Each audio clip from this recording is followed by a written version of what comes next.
يا سلامة إسلامك. السلام عليكم ورحمة الله وبركاته. سلام كدب waxaan idin hayaa gabay ku saabsan hooyo macaan. halyaayadii abwaanada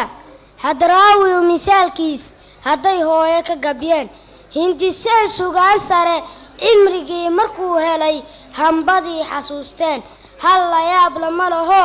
hadalka sidaa mudan hooyaa wax loo dhigo laga helin adduunyada balse aniga haada gabay heerkay ka joogeen kama haysta darajo suugaanta kama hilan wali waan hor leeyahay balse hooyo iga mudan hadal iyo suugaan wax kasta oo la heli karo hooyoy waxaa tahay harkii aan ku nastayoo iga hoose qorax kulul hooyoy waxaa tahay tii aan dhex hurdayoo marna aan ihaakahsan hooyoy waxaa tahay hambadii macaaneed marna aan hilmaameen hooyoy waxaa tahay tii hurtay naftoo idil habeenkaad i foolatay hooyoy waxaa tahay habeenkii midaan hurdin hadii jeer i eegto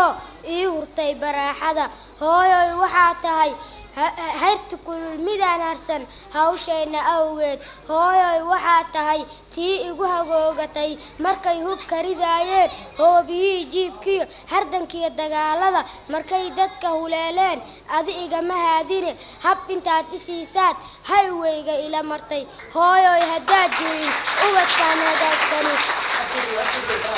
hooyoy haddaad jirin ubadkaan hagaagsani halkaan soo ma gaareen hooyoy waxaa tahay tii haqabtirayso hablo iyo wiilalba hagaajinta jirkooda mar waliba ku hagranoo hanaankooda toosisa alla hooyo sharafey waxaan kuu hadiyeeyaa maba heli karaayee halkaad adigu mudan tahay waa hooygii jannadee harihii jannada iyo hooskii macaanaa rabbi kuu hibeeyo weligaa halkaa joog weligaa halkaa joog weligaa halkaa joog.